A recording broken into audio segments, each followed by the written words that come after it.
Un matin de juillet, une jeune mère emmena son fils de 2 ans faire une randonnée matinale dans les Rocheuses. Aucun des deux ne rentra jamais à la maison. Les gardes forestiers ont affirmé qu'ils avaient dû tomber, se perdre ou avoir eu un accident. Pourtant, aucun corps n'a été retrouvé et aucun indice n'a été trouvé.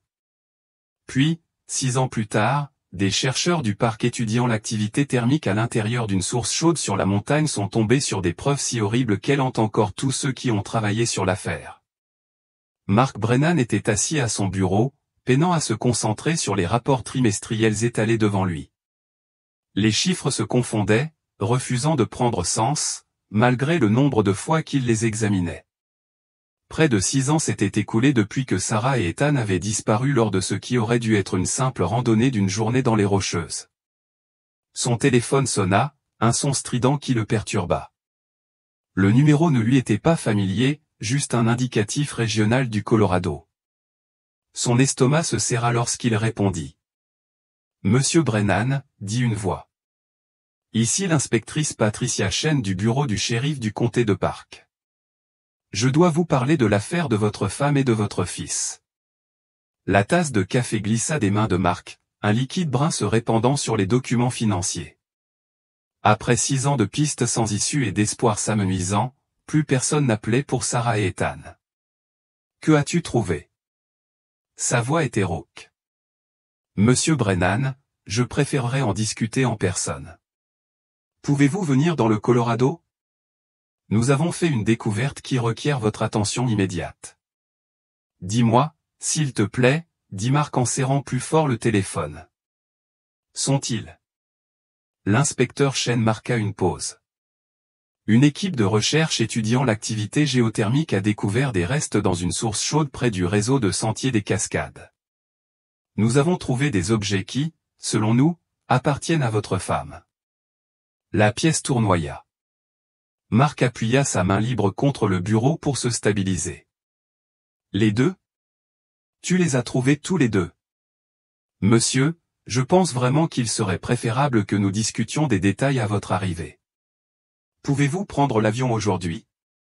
Je suis en train de réserver un vol. Mark consultait déjà les sites web des compagnies aériennes sur son ordinateur, les mains tremblantes tandis qu'il tapait. Quelle source chaude ? Il y en a des dizaines dans le coin. La source Morning Glory, à environ 3 km du sentier principal. L'équipe de recherche, composée de scientifiques environnementaux de l'Université du Colorado, prélevait des carottes pour étudier les gisements minéraux lorsque leur équipement a enregistré des anomalies au fond de la source. L'esprit de Mark se remémora ce matin de juillet, 6 ans plus tôt. Il s'était réveillé avec de la fièvre et des frissons, probablement une intoxication alimentaire due au plat à emporter douteux qu'ils avaient mangé la veille. Sarah avait voulu annuler la randonnée, mais il avait insisté pour qu'ils partent sans lui. Ethan avait été tellement excité de voir « l'eau bouillonnante », comme il appelait les sources chaudes. Qu'ont-ils trouvé exactement, parvint-il à demander. Des restes de tissu correspondant à du matériel de randonnée, une armature de sac à dos, du cuir qui semble provenir de bottes, dit Chen. Son ton professionnel ne parvenait pas à masquer l'importance de ce qu'elle ne disait pas, et des matières organiques. Il nous faudra une confirmation ADN, mais vu le lieu et les objets trouvés. Et mon fils, interrompit Mark. Ethan n'avait que 2 ans. Avez-vous trouvé quelque chose qui indiquerait ? C'est de cela que nous devons discuter en personne, monsieur Brennan. La nature des sources chaudes complique leur récupération. La température élevée et la teneur en minéraux ont des effets uniques sur la conservation. Mark se leva brusquement et renversa sa chaise. Par la fenêtre, il vit ses voisins vaquer à leurs occupations habituelles du mardi matin, promener leurs chiens, partir au travail, une vie épargnée par ce drame soudain. « Je prendrai l'avion de 14h30 pour Denver, » dit-il. « On peut venir me chercher à l'aéroport. Je vous rencontrerai personnellement, » lui assura l'inspecteur Chen. « Monsieur Brennan, je sais que c'est extrêmement difficile. Nous allons avoir besoin que vous examiniez certains objets à des fins d'identification. Êtes-vous prêt ? J'attends des réponses depuis 6 ans, dit Mark. Je suis prêt à tout. » Mais au moment même où il le disait, Il savait que c'était un mensonge. Comment se préparer à identifier les restes de sa femme? Comment se préparer à la confirmation que la femme dynamique et aventureuse qu'il avait convaincue de déménager dans le Colorado avait trouvé la mort dans une piscine d'eau bouillante chargée de minéraux? Après avoir raccroché, Mark traversa machinalement la maison, jetant des vêtements dans un sac. Dans le couloir, il passa devant la galerie de photos que Sarah avait tenu à créer où des dizaines de cadres illustrant leurs aventures, Ethan sur les épaules de Mark au jardin des dieux, Sarah riant en essayant de monter leur tente sous une tempête, tous les trois à la piscine de la gloire du matin, juste l'été précédant leur disparition.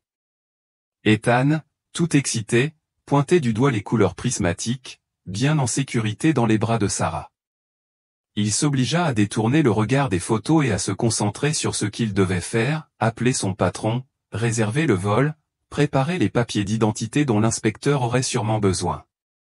Contacter la sœur de Sarah à Portland. Non, cela pouvait attendre qu'il en sache plus. Alors qu'il se rendait à l'aéroport 2 heures plus tard, Mark se surprit à penser à l'équipe de recherche. À quoi cela avait-il dû ressembler, s'attendant à trouver des gisements minéraux et découvrant au contraire les traces d'une tragédie vieille de 6 ans. Le détective avait évoqué des anomalies dans leur équipement, du métal provenant d'armatures de sacs à dos et d'œillets de bottes, probablement. Peut-être l'alliance en titane qu'il avait économisée grâce à ses heures supplémentaires, celle que Sarah n'a jamais retirée. Le vol passa dans un flou. Mark regarda par le hublot les montagnes du Colorado apparaître ces mêmes sommets qui avaient attiré Sarah comme un aimant. Elle avait grandi dans l'Ohio, un pays aussi plat que possible, et les montagnes avaient éveillé quelque chose en elle. Même après la naissance d'Ethan, elle avait insisté pour maintenir leur programme de randonnée, modifiant les itinéraires pour le porte-bébé, toujours prête avec provisions et plans d'urgence. Maintenant, enfin, il aurait des réponses, ou du moins certaines d'entre elles. La question qui le hantait le plus qu'était-il arrivé à Ethan restait muette dans les propos prudents de l'inspecteur Chen. Les sources chaudes préservaient certaines choses, en détruisaient d'autres. Quelle preuve d'un enfant de 2 ans pouvait survivre 6 ans dans une eau bouillante et acide? Alors que l'avion descendait vers Denver, Mark appuya son front contre le hublot et essaya de se préparer à ce qu'il attendait dans ces montagnes où sa famille avait disparu.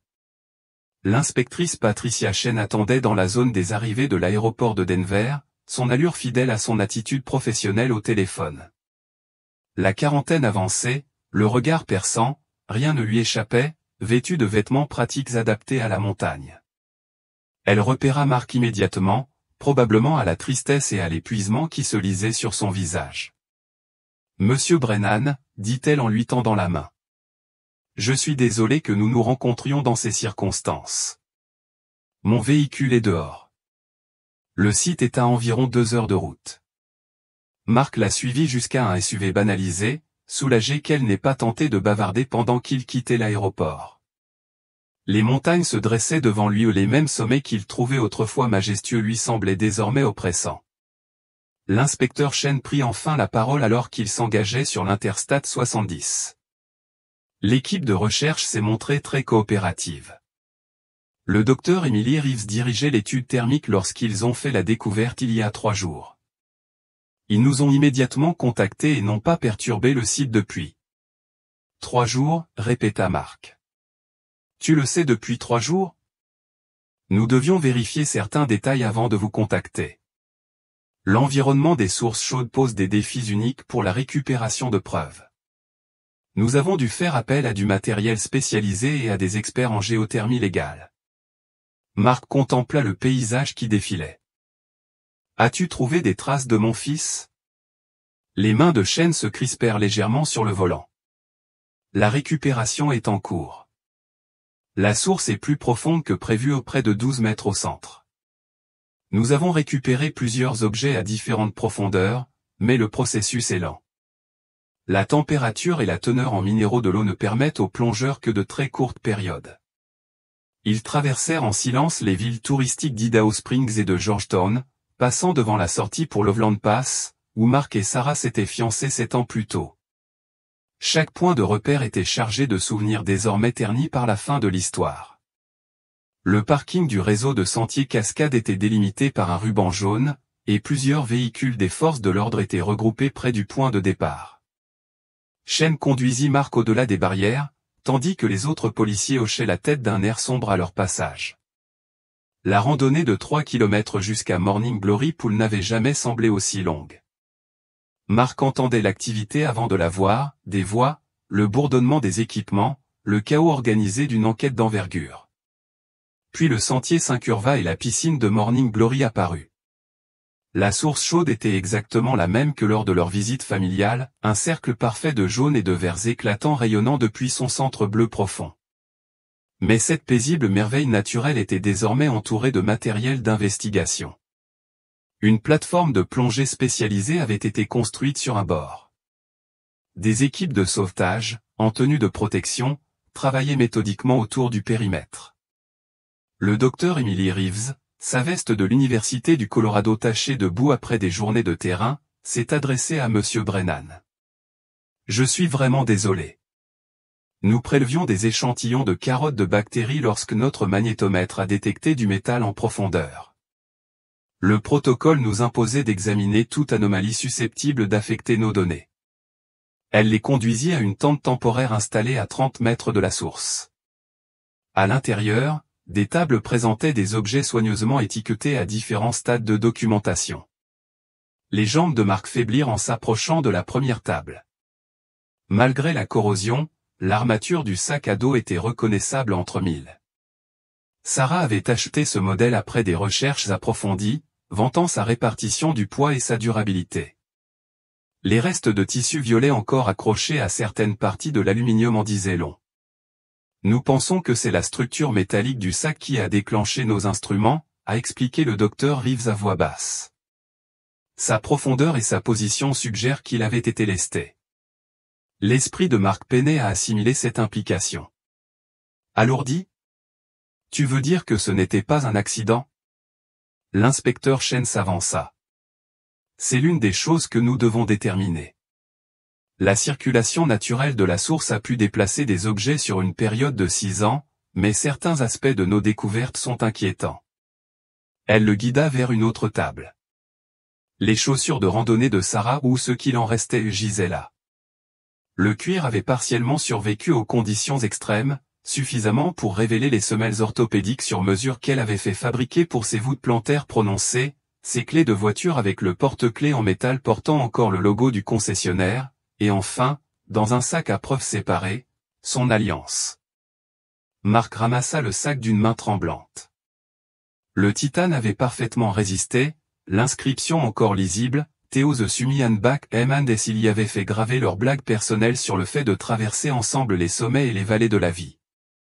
La position des objets suggère que votre femme est entrée dans la source entièrement habillée, avec tout son équipement, dit Chen prudemment. C'est très inhabituel pour une chute accidentelle. La plupart des victimes glissent partiellement, un pied glisse, elles attrapent quelque chose, elles se penchent trop pour prendre des photos. Immersion totale avec un sac à dos et des bottes, demanda Mark d'une voix caverneuse. Sarah connaissait ses ressorts, ajouta-t-il. Elle était obsédée par la sécurité, surtout avec Ethan. Elle ne se serait jamais approchée suffisamment près pour tomber. C'est ce que nous devons étudier, répondit Chen. Il y a autre chose, l'étude de l'équipe de recherche montre que cette source présente une profondeur inhabituelle. La plupart des sources chaudes ici sont relativement peu profondes, mais Morning Glory possède une cheminée étroite qui s'étend bien plus profondément que ne le suggère le bassin de surface. Les éléments pourraient être répartis à différentes profondeurs. Mark comprenait ce qu'elle ne disait pas directement, différentes parties des preuves, différents restes, pouvaient se trouver à différents niveaux. Cette pensée lui donnait la nausée. Et les autres randonneurs ce jour-là, a-t-il demandé. Le registre des sentiers, les caméras de sécurité du parking, nous examinons tout depuis le 15 juillet, il y a 6 ans, lui assura Chen. Mais ce réseau de sentiers comporte des dizaines de sentiers interconnectés, et des centaines de personnes l'empruntent quotidiennement en été.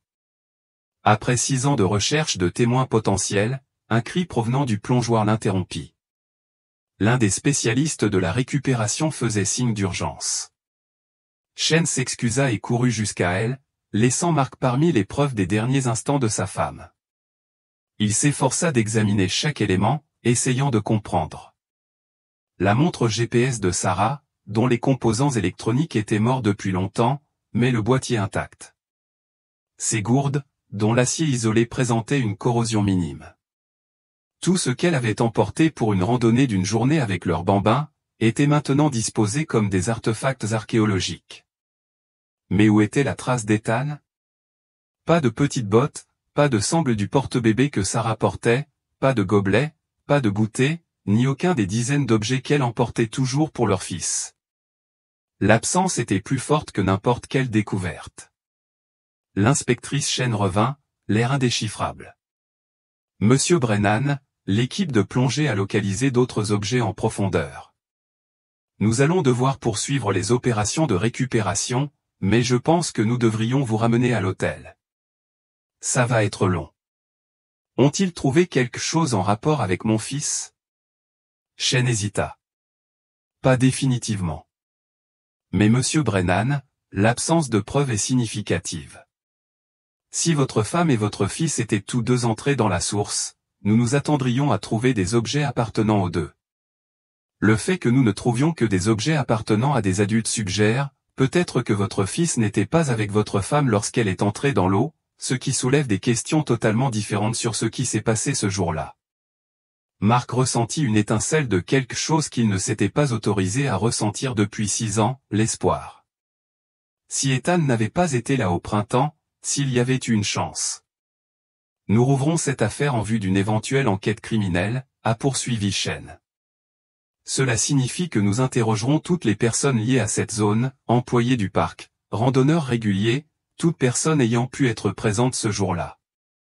C'est peu probable après tout ce temps, mais si votre fils a été séparé de votre femme avant sa mort, quelqu'un a peut-être vu quelque chose. Alors qu'il retournait au départ du sentier, Mark jeta un dernier regard à l'étang de la Belle de Matin. Sa beauté trompeuse avait caché le sort de sa femme pendant 6 ans, mais elle n'avait pas emporté son fils. Quelque part dans ces montagnes, il y avait peut-être encore des réponses sur ce qui était arrivé à Ethan. La question était de savoir si ces réponses apporteraient de l'espoir ou simplement une autre forme de dévastation.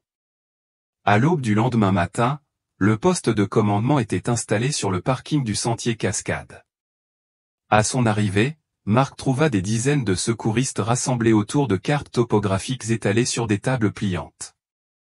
L'air matinal était vif, chargé d'un parfum de pin et annonçant une nouvelle chaude journée de juillet. L'inspecteur Chen l'accueillit avec une tasse de café et un gilet fluorescent marqué « Famille ». Nous organisons des recherches quadrillées en fonction des itinéraires possibles que votre femme aurait pu emprunter. Puisque nous envisageons maintenant une scène de crime potentiel, nous inspectons également toutes les structures dans un rayon de 8 km. Des structures? Mark enfila son gilet. Le café était amer, mais bienvenu. Abri d'urgence, hangar de maintenance, ancienne cabane de mineurs. Cette zone compte des dizaines de bâtiments que les randonneurs utilisent pendant les tempêtes. Si quelqu'un croisait votre femme et votre fils ce jour-là, il leur aurait peut-être indiqué de s'abriter, surtout si le temps s'était gâté. Mark se souvenait que Sarah avait mentionné les cabanes abris lors de leur randonnée. Le service des parcs les entretenait en cas d'urgence, des structures rudimentaires avec du bois de chauffage, du matériel de premier secours et des carnets de bord où les randonneurs notaient leur séjour. Sarah avait toujours noté leur emplacement sur ses cartes dans le cadre de sa planification de sécurité complète. Un homme en uniforme de garde forestier s'approcha, son visage buriné révélant le bronzage permanent de quelqu'un ayant passé des décennies en plein air. « Inspecteur Chen, je suis le garde forestier Tom Mitchell, dit-il. Il devait avoir la cinquantaine, avec cette prestance rassurante que Mark associait aux hommes de plein air expérimentés. Son uniforme était soigné malgré l'heure matinale, la radio et son équipement bien fixés à sa ceinture. Voici Mark Brennan, se présenta Chen, le mari de la disparue. L'expression de Mitchell se transforma en une expression de sincère compassion. Je suis profondément désolé pour votre perte, monsieur Brennan.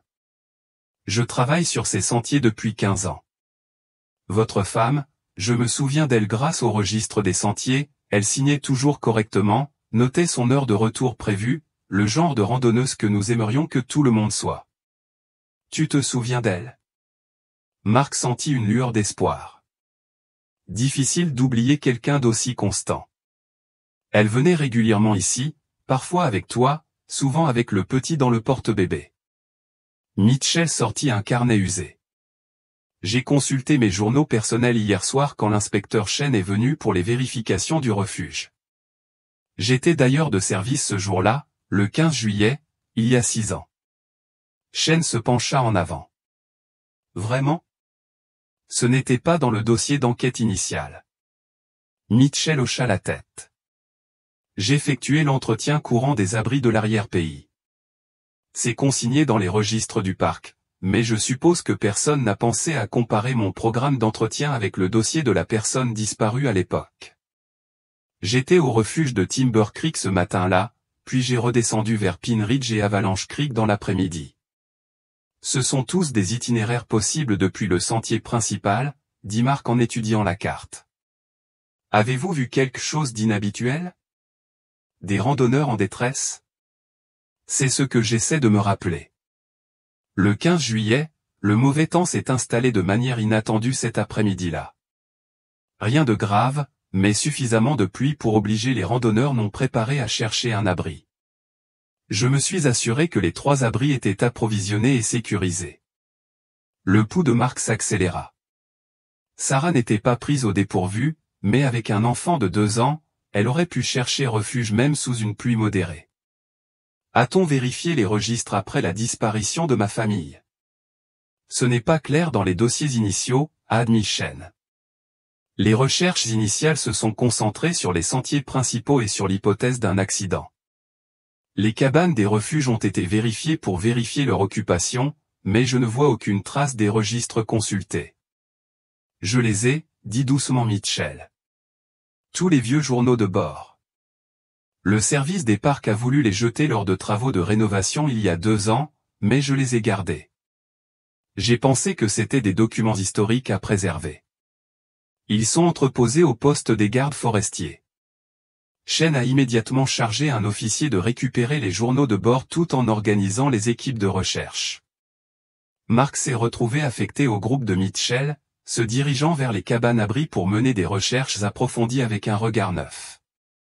Alors qu'il marchait vers le refuge de Timber Creek, Mitchell maintenait un rythme soutenu malgré l'altitude, indiquant les caractéristiques du sentier avec l'aisance d'une longue familiarité. Votre femme connaissait bien ces sentiers. Elle savait exactement où se trouvait chaque refuge. Elle les avait tous marqués sur ses cartes, confirma Marc, le souffle court. 6 années de deuil avaient eu des conséquences néfastes sur sa forme physique. Elle disait qu'il était important de toujours avoir un plan B avec un jeune enfant. L'abri de Timber Creek apparut à travers les arbres, une simple structure en bois avec un toit en métal, mesurant environ 4 mètres sur 4. Mitchell sortit une clé et ouvrit la lourde porte, révélant un intérieur dépouillé composé de couchettes en bois, d'un petit poêle à bois, de fournitures d'urgence et de conteneurs métalliques. Voulez-vous dépoussiérer pour trouver des empreintes? Rechercher des traces de traces, demanda l'un des membres de l'équipe des experts, commençant à photographier l'intérieur. 6 ans plus tard, Marc se tenait sur le pas de la porte, imaginant Sarah ici avec Ethan, attendant la fin d'un orage transformant probablement cette expérience en aventure pour leur fils. Ethan aurait adoré la nouveauté, la maison de camping, murmura-t-il. Le problème avec ces abris, dit Mitchell à côté de lui, c'est qu'ils sont censés rester déverrouillés en cas d'urgence. Mais il arrive que des randonneurs les verrouillent accidentellement en partant, ou que le mécanisme se bloque. Je me souviens précisément d'avoir vérifié toutes les serrures ce jour-là à cause des intempéries. Ils se dirigèrent ensuite vers le refuge de Pine Ridge, une structure similaire, mais offrant une meilleure vue sur la vallée en contrebas. L'équipe des experts commença à nouveau sa documentation minutieuse, tandis que Marc essayait de se mettre à la place de Sarah. Quel itinéraire aurait-elle emprunté avec un bambin fatigué si le temps avait menacé? Monsieur Brennan, dit Mitchell en consultant à nouveau son carnet, votre femme, avait-elle l'habitude de varier ses itinéraires ou de s'en tenir à des sentiers familiers? Elle aimait explorer, mais était prudente avec Ethan.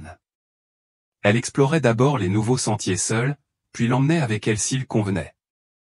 Mark marqua une pause, se souvenant du jour où elle avait évoqué son envie de lui montrer l'Alpine Meadow. C'est après Morning Glory Pool, sur la boucle supérieure. L'expression de Mitchell devint pensive. La boucle supérieure la placerait près des abris de Pine Ridge ou d'Avalanche Creek si le temps s'améliorait, pas de Timber Creek. C'est l'inverse. Alors qu'il marchait vers le refuge d'Avalanche Creek, le dernier et le plus isolé des trois, Mark remarqua Mitchell s'arrêter de temps en temps pour examiner le sentier. Même après 6 ans, l'homme connaissait clairement chaque racine, chaque rocher, chaque variation saisonnière. Ça doit être étrange, dit Mark. Qu'une telle tragédie se produise dans un endroit que tu connais si bien. Mitchell resta silencieux un instant. Tous les gardes forestiers y sont confrontés un jour ou l'autre, des randonneurs perdus, des accidents, parfois pires. Mais une mère et son enfant qui disparaissent, ça vous hante.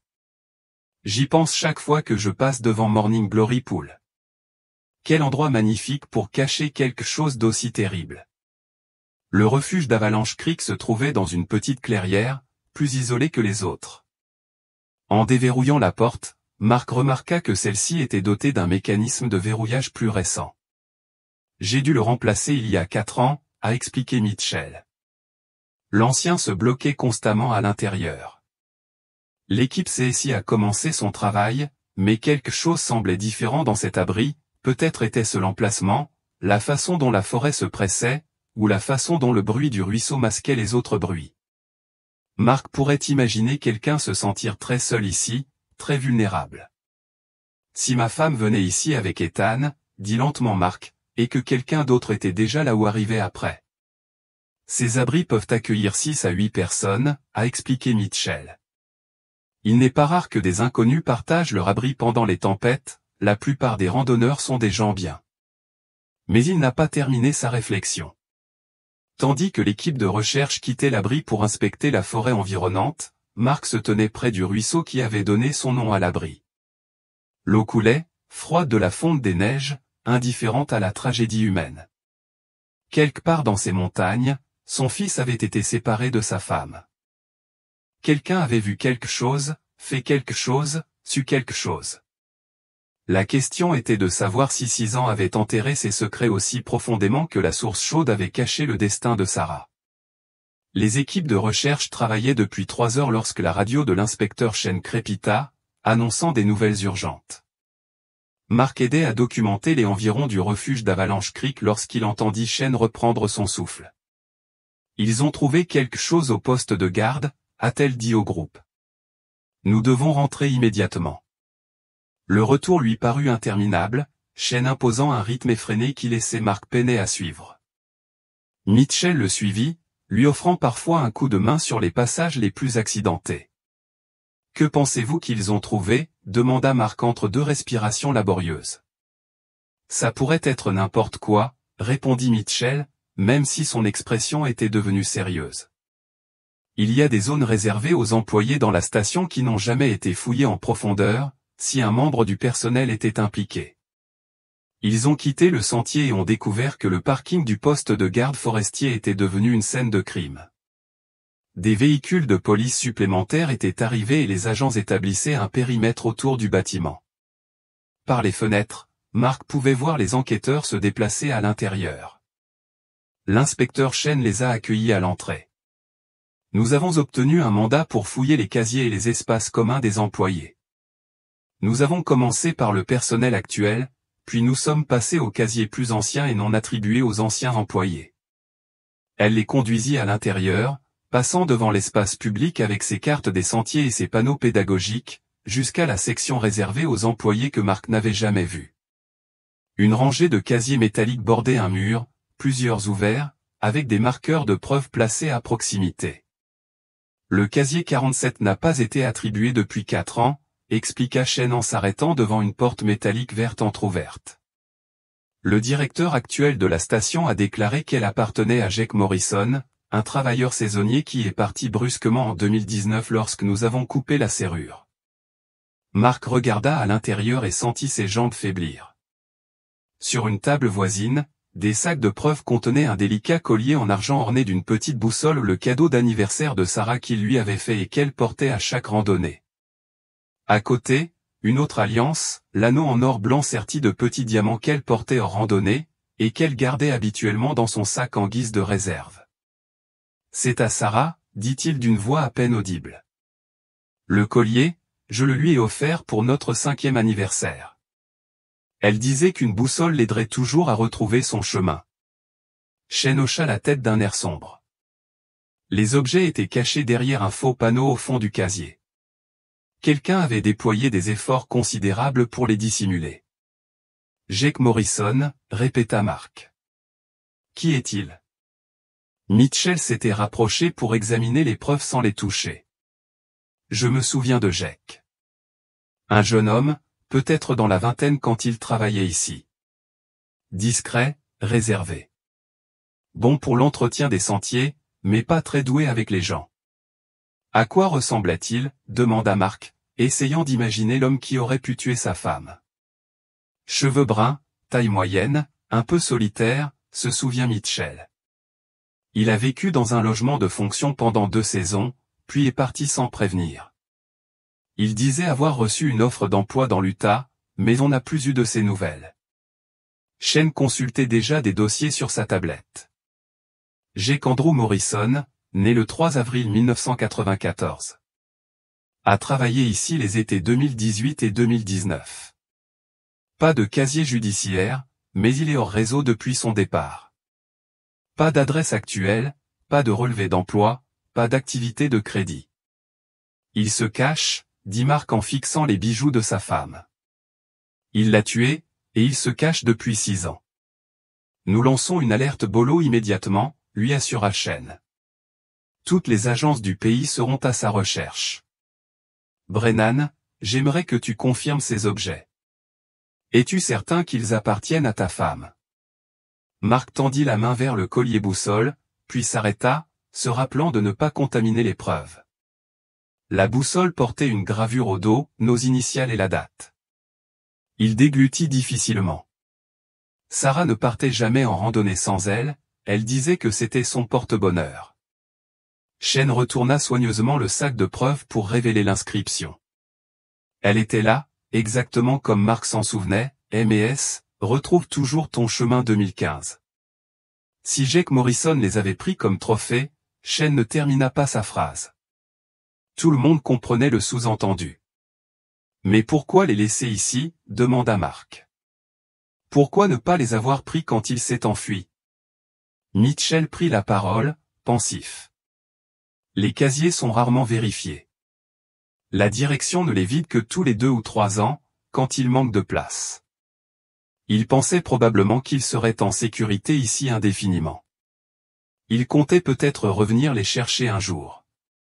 Tandis que les techniciens de la scène de crime inspectaient le casier et les alentours, Mark se surprit à observer la salle de repos des employés, visible depuis une porte, un espace si ordinaire, cafetière, réfrigérateur couvert d'avertissements de sécurité, table et chaises dépareillées. Jake Morrison était-il assis là à préparer son crime? Était-il revenu du meurtre de Sarah et avait-il déjeuné tranquillement avec ses collègues? Monsieur Mitchell, s'adressa Chen au garde forestier, nous aurons besoin d'une déclaration complète reprenant tout ce dont vous vous souvenez au sujet de Morrison. Avez-vous eu des interactions avec la famille, un comportement inquiétant? Bien sûr, acquiesça Mitchell sans hésiter. Mais, pour être honnête, il était si silencieux qu'il m'est difficile de me souvenir de grand-chose. Il est arrivé, a fait son travail, puis est rentré chez lui. Le genre d'employé qu'on remarque à peine. Quelque chose dans cette histoire dérangeait Mark, sans qu'il sache vraiment pourquoi. Un employé du parc qui travaillait sur ces sentiers, qui connaissait tous les endroits cachés et les abris, qui pouvait se déplacer dans la nature sauvage sans attirer l'attention, c'était le profil parfait pour quelqu'un qui pouvait faire disparaître une mère et son enfant. Il faut fouiller le logement des employés, dit soudain Mark. Même si ça fait des années, il pourrait y avoir des traces. On s'y met déjà, lui assura Chen. On a des équipes qui se dirigent vers les anciens quartiers saisonniers. Si Morrison a oublié quelque chose, on le retrouvera. Mitchell s'excusa pour retourner à ses tâches d'entretien, promettant de dresser une liste complète de tout ce dont il se souvenait concernant Morrison. En partant, Mark remarqua que le garde boitait légèrement, probablement à cause des années passées à parcourir ces sentiers accidentés. L'homme avait été d'une aide précieuse, restant même tard dans son service pour participer aux recherches. Dehors, Mark se tenait sur le parking, essayant de digérer la nouvelle. Ils avaient un nom, un visage pour son cauchemar. Jake Morrison le jeune, discret et oubliable Jake Morrison avait croisé Sarah et Ethan sur le sentier. Il avait fait quelque chose pour les séparer, il avait tué Sarah, caché son corps dans la source chaude et conservé ses bijoux comme trophée. Mais où était Ethan? Si Morrison prenait mon fils, dit Mark à Shane, qui l'avait suivi dehors, où irait-il? Comment cacher un enfant de 2 ans pendant 6 ans? C'est ce que nous allons découvrir, répondit fermement Shane. Le fait qu'il garde des trophées suggérait une certaine psychologie, il voulait des rappels. S'il prenait Ethan. Elle ne termina pas sa phrase, mais Mark comprit. Si Morrison avait gardé les bijoux de Sarah, il y avait une chance, aussi faible soit-elle, qu'il ait aussi gardé Ethan. Quelque part, Jake Morrison pourrait bien élever le fils de Mark comme le sien. Le collier boussole revint à l'esprit de Mark, le porte-bonheur de Sarah censé la guider jusqu'à chez elle. Au lieu de cela, il était resté enfermé dans l'obscurité pendant des années, tel un trophée de tueur. Mais maintenant, il pourrait bien être la clé pour retrouver leur fils. Je veux tout savoir sur Morrison, dit Mark. Ses relevés d'emploi, ses antécédents, toutes les photos que tu peux trouver. Si cet homme a mon fils, j'ai besoin de tout savoir sur lui. Shane hocha la tête. On se ressaisit maintenant. Pourquoi ne pas aller vous reposer à l'hôtel? L'enquête va être longue. Mais Mark savait que le repos était impossible, surtout quand ils avaient enfin une piste, enfin un nom. Jake Morrison avait commis une erreur en gardant ses trophées là où ils pourraient être retrouvés. Mark n'avait plus qu'à espérer qu'il en aurait créé suffisamment pour les mener à Ethan avant 6 ans. La maison de Mark semblait plus vide que jamais lorsqu'il franchit la porte à 21h, épuisé par le vol de retour pour Denver. L'inspecteur Shane avait insisté pour qu'il rentre chez lui pendant qu'il suivait des pistes sur Jake Morrison, promettant de l'appeler dès qu'ils auraient du nouveau. L'environnement familier ne faisait qu'accentuer l'absence de la voix de Sarah qui l'appelait depuis la cuisine. Les jouets d'Ethan étaient éparpillés sur le sol du salon. Il déposa son sac près de la porte et se dirigea vers son bureau, allumant son ordinateur portable.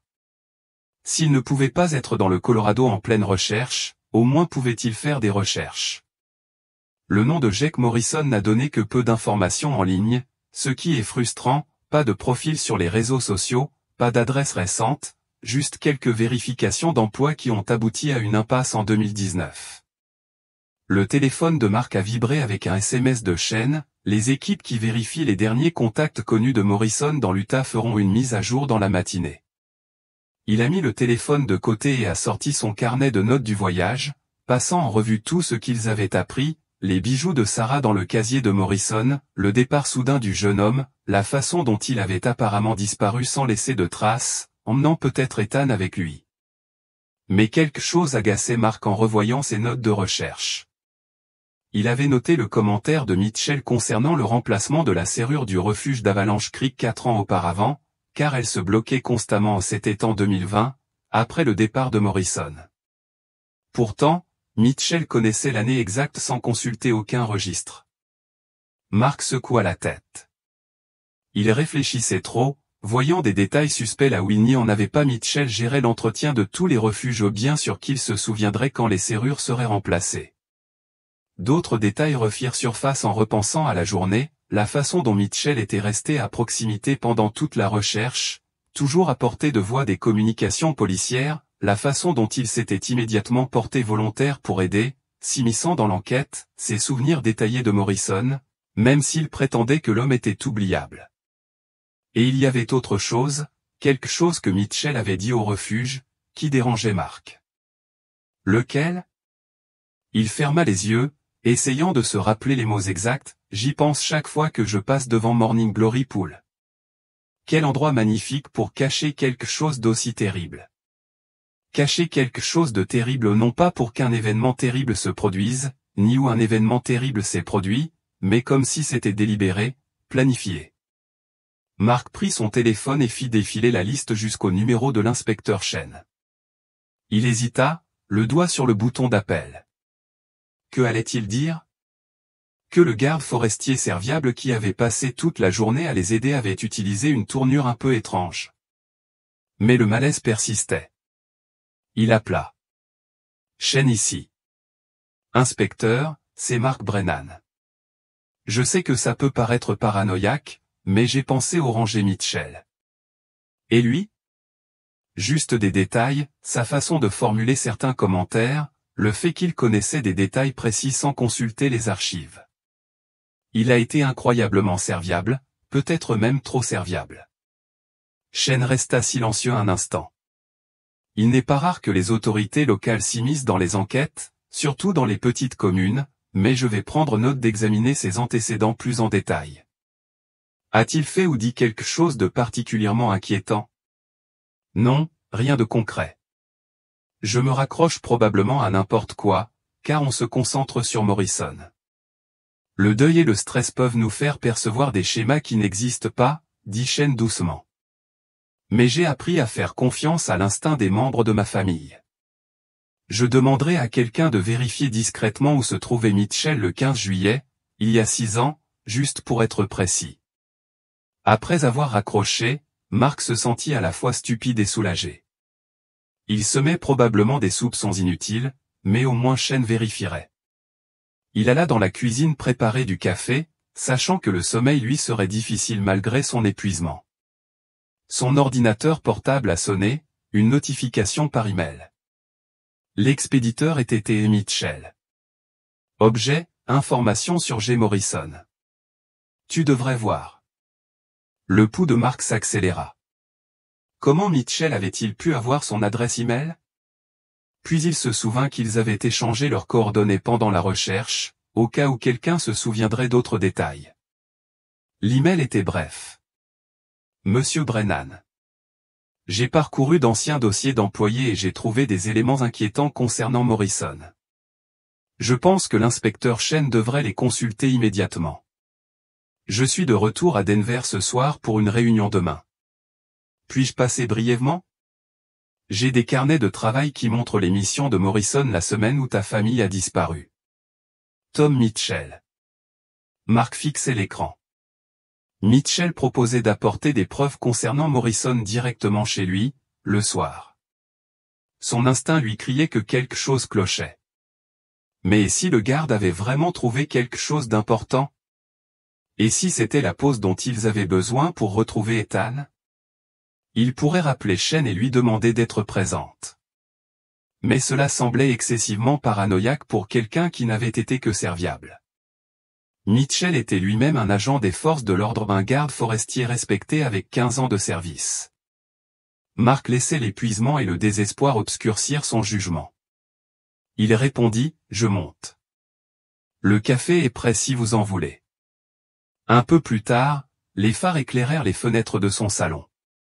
Mark regarda à travers les stores le camion de service des parcs de Mitchell s'engager dans son allée. Le garde forestier en sortit avec une chemise en papier craft et ce qui ressemblait à une petite boîte à preuves. Mark ouvrit la porte avant que Mitchell puisse frapper. « Merci d'avoir fait le déplacement. Entrez. » Mitchell entra avec l'assurance naturelle de quelqu'un à l'aise en toute situation. « J'espère ne pas être importun. Je sais qu'il est tard, mais j'ai pensé que vous voudriez voir ça immédiatement.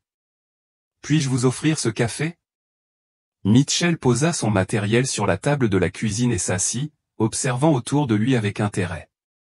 Bel endroit. Très chaleureux. Mark versa 2 tasses d'eau à Mitchell, tandis qu'il ajoutait du sucre dans la sienne. Derrière lui, il entendit des papiers froissés lorsque le garde forestier ouvrit son dossier.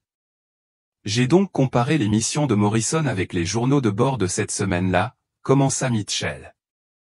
Il devait effectuer des travaux d'entretien sur le sentier Upper Lope le jour de la disparition de votre famille. Il se trouvait donc à proximité immédiate de Morning Glory Pool. Mark se retourna avec les tasses à café et remarqua que Mitchell avait étalé sur la table plusieurs documents officiels, planning de travail, carnet de mission, feuille de temps. Tout semblait légitime, des preuves accablantes contre Morrison. C'est incroyable, dit Mark en posant la tasse de Mitchell devant lui et en s'asseyant avec la sienne. Comment se fait-il que les missions de Morrison n'aient pas été évoquées lors de l'enquête initiale?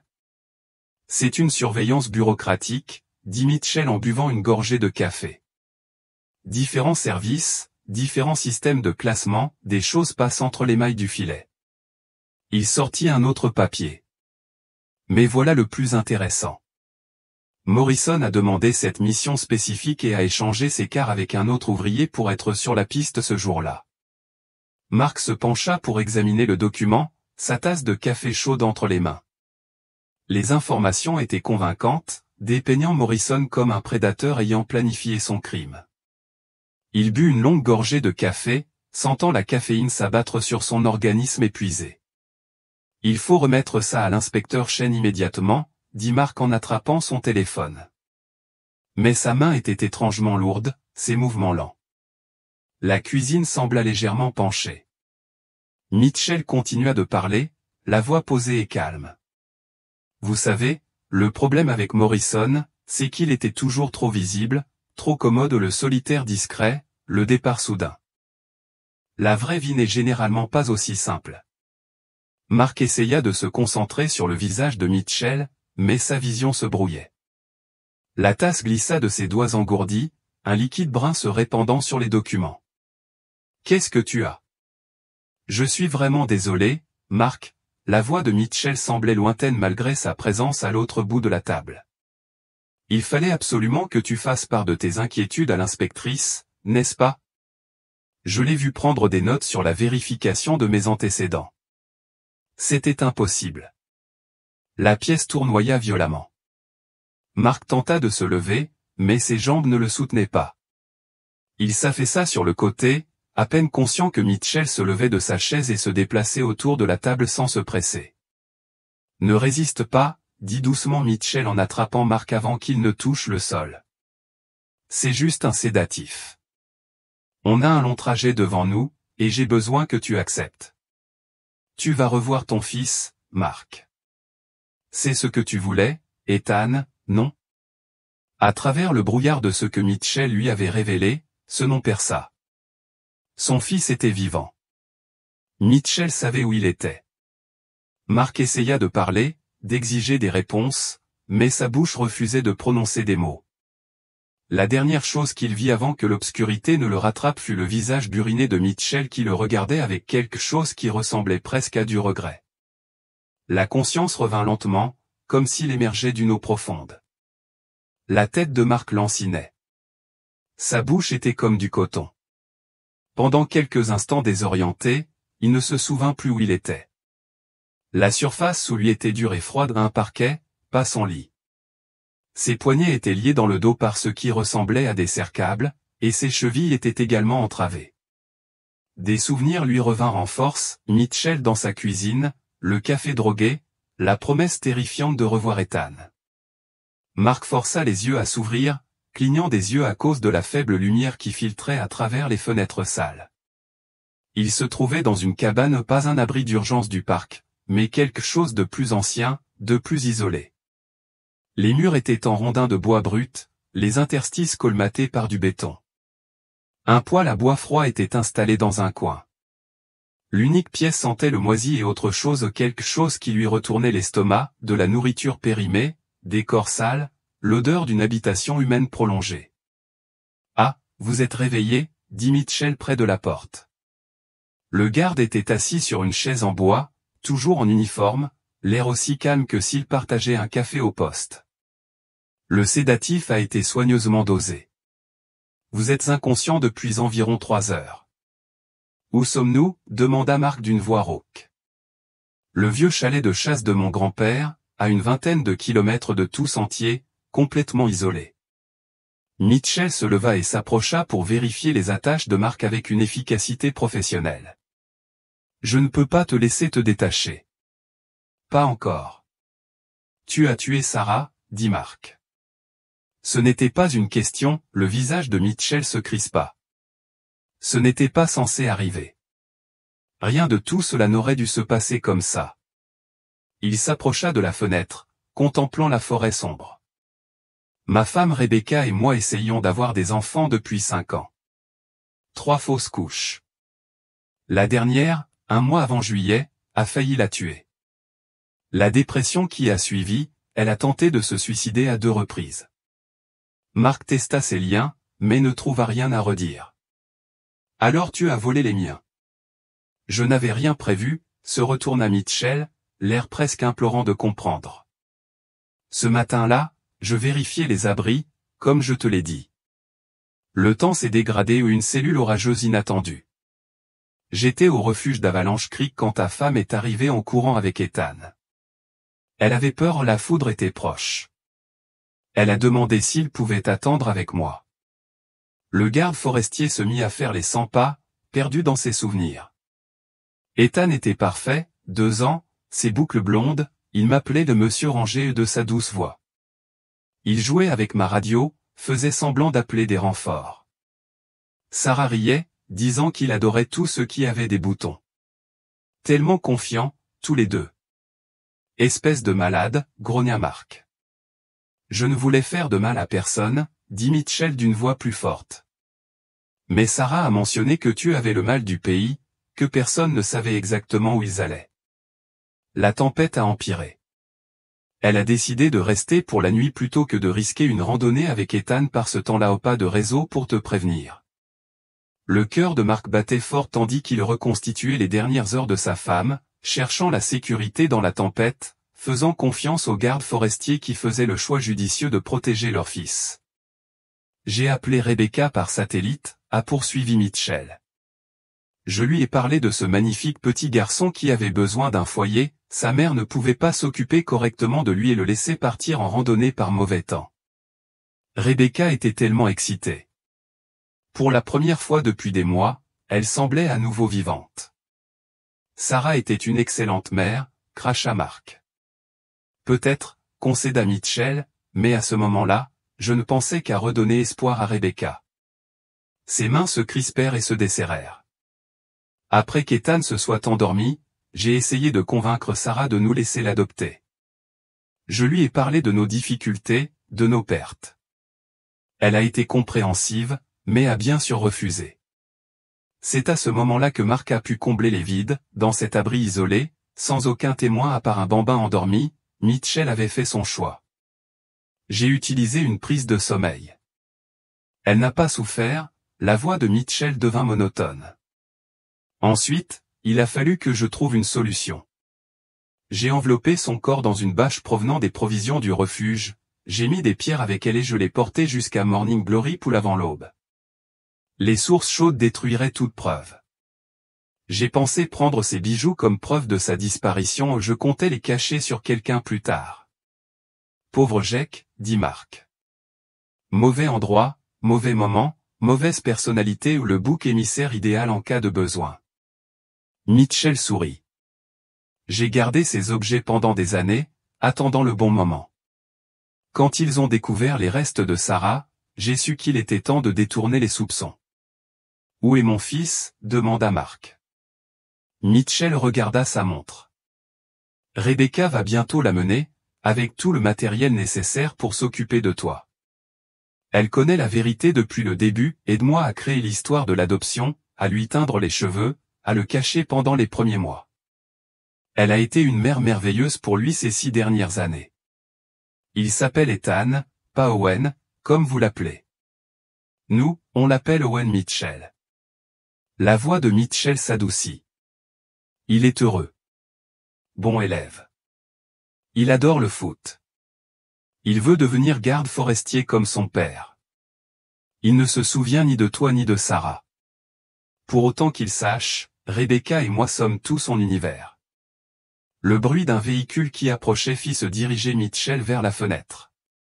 Les phares balayèrent les arbres. Pleine heure. Maintenant, tu vas rester calme et tranquille. Rebecca apporte le matériel, bâche, chaud, pelle. Owen est dans la voiture. On lui a dit qu'on irait vérifier la vieille cabane, on pourrait y passer la nuit. Au moindre bruit de ta part, on va devoir traumatiser le garçon en lui montrant des choses qu'aucun enfant ne devrait voir. Mark entendit des portières et des voix. Une voix féminine, douce, puis son cœur faillit s'arrêter la voix d'un jeune garçon, plus grave que dans ses souvenirs, mais indéniablement celle d'Ethan. Son fils était juste dehors, vivant, à portée de main mais incroyablement loin. La porte de la cabine s'ouvrit. Une femme entra la première, la quarantaine, les cheveux grisonnants et le regard froid qui évaluait la situation avec un calme acquis. Elle portait un grand sac de sport qui émettait des cliquetis inquiétants. « Est-il en sécurité ?» demanda-t-elle à Mitchell, d'une voix professionnelle. Très serrée.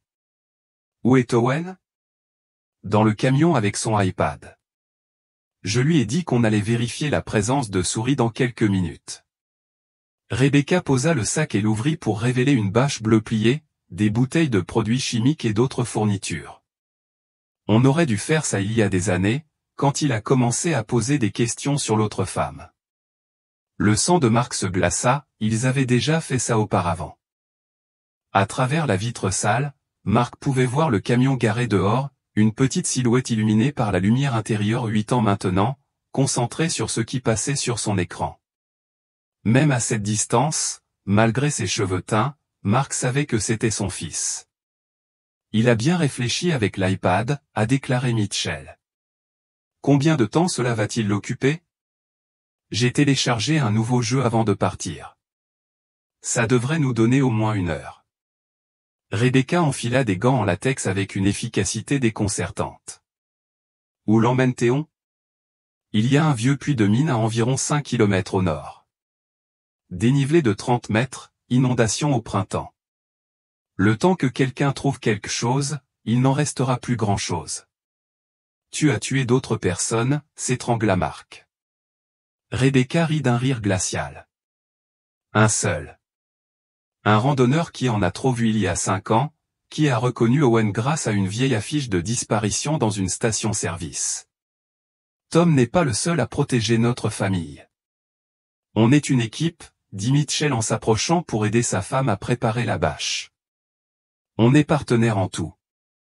Quand j'ai ramené Ethan à la maison ce soir-là et que je lui ai raconté ce qui s'était passé, elle n'a pas hésité. Elle a dit que nous avions reçu un cadeau et que nous ferions tout ce qu'il fallait pour le garder. Mark testa désespérément ses liens. Son fils jouait dehors, ignorant que ses parents s'apprêtaient à assassiner son vrai père, les mêmes qui avaient tué sa mère étaient sur le point de le rendre orphelin. S'il te plaît, tenta Mark. Tu as ce que tu voulais. Tu as Ethan. Lâche-moi. Je disparaîtrai, je ne te recontacterai plus jamais. Vous avez déjà dit à cet inspecteur que vous vous méfiez de Tom, interrompit Rebecca. Non, monsieur Brennan, vous auriez dû laisser le passé enfoui comme votre femme. Un bruit extérieur les figea tous, des portières de voitures claquant, plusieurs véhicules. Rebecca se précipita à la fenêtre, le visage blême. Police, entendit Mark à travers la vitre tandis que les policiers prenaient position. Son cœur bondit, puis retomba en voyant Owen sortir du camion, désorienté par cette soudaine activité. Le garçon resta figé entre la cabine et les voitures de police, son iPad lui tombant des mains. « Owen !» cria Rebecca. « Remonte dans le camion !» Mais le garçon est resté là, pris dans le chaos qui se développait, tandis que les haut-parleurs de la police crépitaient et que ses parents se préparaient à une confrontation qui allait complètement briser son monde. Tom Mitchell lança l'inspecteur Chen dans un mégaphone. Ici la police. La cabane est encerclée. Envoyez Mark Brennan et le garçon, puis sortez avec vos mains visibles. Comment ? Siffla Rebecca en serrant les bouteilles de produits chimiques. Nous avons été prudents. Mitchell regarda par la fenêtre, fusil à la main. Le téléphone de Brennan. Ils ont dû le localiser ici, ou sa voiture à la maison. Chen savait qu'il me soupçonnait. Mark ressentit une bouffée d'espoir. Chen avait pris son inquiétude au sérieux et l'avait surveillé. Lorsqu'il s'était tu après la visite de Mitchell, elle avait agi. Maman. Papa. La voix d'Owen résonna de l'extérieur, aiguë et effrayée. Qu'est-ce qui se passe? Remettez-le dans le camion, ordonna Mitchell. Mais Rebecca se dirigeait déjà vers la porte. Owen, mon chéri, monte dans le camion tout de suite, cria-t-elle en essayant de garder une voix calme. Ferme les portes et ne bouge pas. Par la fenêtre, Mark pouvait voir la petite silhouette de son fils courir vers le véhicule, visiblement terrifié. Les policiers restèrent en position, ne voulant pas traumatiser davantage l'enfant. On peut encore s'en sortir, dit Mitchell, sa formation de garde forestier prenant le dessus. La vieille route forestière derrière, si on arrive à atteindre le camion avec des policiers partout. Rebecca perdait son sang-froid. Tom, on est encerclé. Ensuite, nous négocions. Nous prenons Brennan en otage. Mark rit amèrement depuis le sol. Négocier? Vous avez assassiné ma femme. Vous avez kidnappé mon fils. Vous avez tué un autre randonneur. Que pensez-vous pouvoir négocier, au juste? Tais-toi. Rebecca lui donna un violent coup de pied dans les côtes. C'est ta faute si tu avais laissé les choses tranquilles. Si j'avais laissé mon fils aux assassins de sa mère. Mark a craché du sang. Jamais. Mitchell vérifiait ses munitions, ses mouvements étaient rapides et professionnels. Ils ne savent rien de Stevens. La mort de ce randonneur a été qualifiée d'accidentelle, si tant est qu'on puisse dire. Le téléphone dans la poche de Mitchell sonna. Il regarda l'écran. C'était le numéro de chaîne. Réponds, insista Rebecca. Vois ce qu'ils veulent. Mitchell mit le haut-parleur. Inspecteur Tom, ça ne doit pas forcément mal finir. La voix de Shane était calme mais ferme. Envoyez Monsieur Brennan. Parlons-en. Il n'y a rien à dire, répondit Mitchell. Vous avez émis des hypothèses basées sur les délires paranoïaques d'un père en deuil. Nous avons des preuves, Tom. Les bijoux de Sarah Brennan avec vos empreintes digitales, pas celles de Morrison. Des images de vidéosurveillance vous montrant accédant à ce casier à plusieurs reprises au fil des ans. Vos relevés de location de chalet montrent que vous étiez ici, et non au refuge. Le matin du 15 juillet, il y a 6 ans. Rebecca et Mitchell échangèrent un regard. Mark vit le moment où ils comprirent que les murs se rapprochaient. Que veux-tu? Demanda Mitchell. Envoie Brennan et le garçon. Ensuite, toi et Rebecca, sortez, mains visibles. C'est fini, Tom. N'aggrave pas les choses. Pire? Mitchell rit sèchement. Tu veux prendre notre fils? Ce n'est pas ton fils, dit Shane fermement. C'est Ethan Brennan, et il mérite de connaître la vérité. Rebecca a attrapé le téléphone. Ce garçon ne se souvient même pas de ses parents biologiques. Nous sommes la seule famille qu'ils connaissent. Vous voulez détruire sa vie? Vous l'avez détruite en assassinant sa mère. Shane répondit, Rebecca, je sais que tu as peur, mais pense à Owen. Ethan, veux-tu que son dernier souvenir de toi soit une fusillade? Qu'il se souvienne des bons moments, pas de ça. Mark vit le visage de Rebecca se déformer de rage et de chagrin.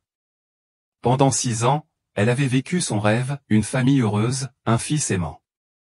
Maintenant, tout s'effondrait. Il n'y a pas eu de bons moments, cria Mark au téléphone. Chaque anniversaire, chaque Noël, chaque histoire du soir reposait sur le meurtre de ma femme. Vous n'êtes pas ses parents. Vous êtes les monstres qui ont tué sa vraie mère. Mitchell leva le fusil vers Mark. Encore un mot. Un projecteur LED a soudainement traversé la fenêtre, les aveuglant. Dans cet instant de désorientation, ils ont entendu la porte du camion s'ouvrir à l'extérieur. Non, hurla Rebecca. Owen, reste dans le camion. Mais à travers le chaos, Mark entendit la voix de son fils. Plus près, maintenant. Maman. Papa, j'ai peur, l'appela le policier. Recule, rugit Mitchell en se retournant vers la porte. Tout se passa en même temps. Rebecca se précipita vers la porte pour rejoindre Owen. Mitchell, aveuglé par le projecteur, brandit son fusil avec frénésie. Mark roula brusquement sur sa gauche, utilisant son corps ligoté pour faire trébucher Rebecca, qui percuta Mitchell. Le coup de feu retentit ou le bruit assourdissant dans la petite cabane. Des éclats de bois jaillirent de l'encadrement de la porte.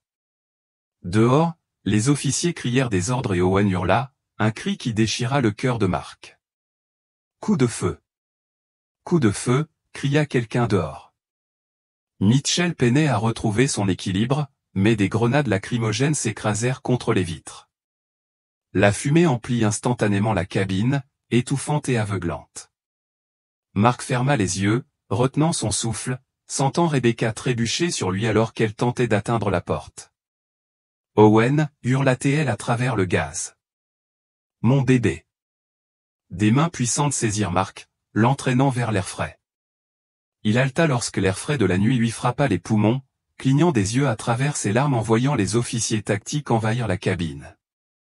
Mitchell et Rebecca ont été forcés de se mettre au sol, les policiers les maîtrisant alors qu'ils se débattaient et criaient après leur fils. Ethan est sain et sauf, dit Shane en apparaissant aux côtés de Mark tandis que les médecins coupaient ses liens. On l'a emmené à l'ambulance.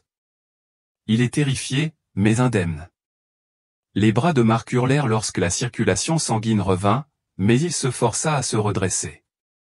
Je dois le voir bientôt. Préviens les médecins. Mark la dépassa et trébucha vers l'ambulance où il aperçut une petite silhouette enveloppée dans une couverture. Son fils était assis sur le pare-choc de l'ambulance, une policière agenouillée à ses côtés, lui parlant doucement. Le visage du garçon était strié de larmes, tout son corps tremblait. Voyant Mark approcher, il recula. C'est lui, chuchota Owen à l'officier. C'est l'homme qu'ils avaient ligoté. Est-ce une mauvaise personne? Mark s'arrêta à quelques pas, le cœur brisé. Derrière lui, il entendit Mitchell et Rebecca lire leurs droits, qui continuaient à crier à propos de leur fils, de leur famille, de leurs droits. Mais tout ce que Mark pouvait voir, c'était le garçon de 8 ans terrifié qui ne le connaissait pas du tout. Non, mon chéri, dit doucement l'officier à Owen. Il n'est pas méchant. En fait, il te cherche depuis très longtemps. Tu me cherches? La confusion se mêlait à la peur dans ses yeux familiers. Pourquoi? Mark s'agenouilla lentement, se faisant plus petit, plus discret. Parce que je t'aime, dit-il simplement. Et tu m'as manqué chaque jour. Owen le fixa du regard, puis reporta son regard vers l'endroit où ses parents étaient embarqués dans des voitures de police. L'univers du garçon volait en éclats, tout ce qu'il avait cru voler en éclats. Mark ne voulait rien d'autre que le prendre dans ses bras, mais il resta immobile, laissant son fils gérer ce moment impossible. Ils ont dit que tu étais méchant, murmura le garçon. Ils ont dit? Je sais, dit doucement Mark. Ils t'ont raconté beaucoup de choses fausses, et ça va être très difficile à comprendre. Mais je te promets qu'on trouvera une solution ensemble quand tu seras prêt. La nuit était rythmée par les sirènes, les conversations radio et les policiers en train d'examiner la scène. Mais à cet instant, seul Mark et son fils, séparés par 1 mètre et 6 ans de mensonges, entamaient le long chemin du retour vers la vérité. Les Mitchell sont en cours de traitement au comté, l'informa Shane. Tous deux sont accusés de meurtre, d'enlèvement et de complot. Tom a complètement craqué lors de son interpellation, mais Rebecca maintient qu'ils n'ont rien fait de mal, qu'ils ont sauvé Ethan de parents négligents. Elle est délirante, dit Mark d'un ton neutre. Shane consulta ses notes. Les aveux de Mitchell concordent avec ce qu'il vous a dit au chalet. Il a tué votre femme au refuge, mais Rebecca était pleinement complice dès le moment où il a ramené Ethan à la maison. Elle l'a aidé à se teindre les cheveux, à inventer la couverture de l'adoption, l'a caché. Quand ce randonneur a reconnu Ethan il y a 5 ans, c'est Rebecca qui l'a poussé du haut de la falaise, tandis que Tom se créait un alibi ailleurs. Mais comment Sarah s'est-elle retrouvée à Morning Glory Pool? Mitchell y est retourné 3 nuits plus tard lors de sa patrouille habituelle. Il lui fallait un endroit où le corps ne serait jamais retrouvé ou, s'il était retrouvé, ne fournirait aucune preuve exploitable. Il savait que les sources chaudes détruiraient l'ADN, les empreintes digitales, tout. Morning Glory était parfait, profond, isolé. Sa teneur en minéraux décomposerait rapidement la matière organique. Mark se sentait mal à l'idée d'imaginer Mitchell revenir pour déplacer le corps de Sarah, cherchant le meilleur endroit pour cacher son crime. Tandis que Mark cherchait frénétiquement sa famille, chaîne poursuivie, les faux papiers d'adoption étaient l'œuvre de Rebecca. Elle avait une cousine qui avait travaillé dans les services aux familles des années auparavant et qui connaissait suffisamment le système pour créer des documents crédibles. Ils ont raconté à leurs voisins qu'ils avaient adopté par arrangement privé. Au bout d'un an, lorsque les recherches se sont arrêtées et que ses cheveux ont été entièrement teints, ils ont commencé à présenter Owen comme leur fils. Ils ont tout planifié ensemble, a dit Mark, nauséeux. Le plus troublant, c'est qu'ils semblent se prendre pour de bons parents. Tous deux insistent sur le fait qu'ils ont offert à Ethan une vie meilleure que celle qu'il aurait eue. Les évaluations psychologiques vont être intéressantes. Alors, que va-t-il se passer maintenant? Des visites supervisées pour commencer, une thérapie par le jeu pour l'aider à digérer la vérité à son rythme, et finalement, si tout se passe bien, une intégration progressive dans votre vie. Mais, Monsieur Brennan, vous devez vous préparer. Il ne se souviendra peut-être jamais complètement de ses premières années avec vous et Sarah. Par la fenêtre d'observation, Mark pouvait voir son fils avec une assistante sociale et le docteur Martinez. Ethan était assis, voûté sur une chaise, les bras autour de lui, l'air complètement perdu. Les deux personnes en qui il avait une confiance absolue étaient en prison pour meurtre. Son monde était un mensonge. Je peux le voir, demanda Mark. Le docteur Martinez hésita un instant. Il s'est renseigné sur les Mitchell, il veut savoir s'ils vont bien. Il n'est pas prêt à vous accepter comme père, mais vous voir pourrait l'aider à comprendre que vous n'êtes pas l'ennemi qu'ils vous ont décrit. Mark entra lentement dans la pièce. Ethan leva ses yeux douloureusement familiers, se rapprochant de l'assistante sociale. « Salut », dit doucement Mark, assis en face d'eux. « Je sais que tu es effrayé et perdu. Je voulais juste que tu saches que je te cherche depuis très longtemps, et que dès que tu seras prête, si tu veux parler ou poser des questions, je serai là. » Ethan l'observa longuement. Le policier dit, « Tu es mon vrai père. » Oui, murmura Ethan, les larmes aux yeux, et mes parents. Ils ont tué quelqu'un. La douleur dans sa voix était dévastatrice. C'est très compliqué, dit prudemment Mark. Les médecins vont nous aider à tout comprendre ensemble, d'accord? Ce qui compte pour l'instant, c'est que tu sois en sécurité. Mais je les aime, murmura Ethan. Ils me lisent des histoires, m'emmènent camper et me préparent des crêpes le samedi. Comment peuvent-ils être méchants s'ils m'aiment? Mark hocha légèrement la tête, puis se tourna vers l'assistante sociale. C'était un congédiement, mais il accepterait ce qu'il pourrait obtenir. Son fils était vivant, traumatisé, désorienté, mais vivant. Tout le reste pourrait être réglé avec le temps. En quittant la pièce, Mark pensa à Sarah, elle aurait géré la situation avec beaucoup plus de grâce et de sagesse. Mais elle n'était pas là, assassinée par un homme désespéré qui avait volé leur fils. Il aura besoin de votre patience, dit doucement le docteur Martinez à côté de lui. Laissez-le pleurer la seule vie qu'il ait connue, tout comme vous pleurez les années perdues. Ce ne sont pas les retrouvailles dont vous rêviez, mais c'est un début. Mark hocha la tête, observant par la fenêtre son fils, Ethan, quel que soit son nom, commençait lentement à assimiler son monde brisé. Le chemin serait long pour se retrouver. Mais après 6 ans de vide, Mark retrouvait enfin espoir.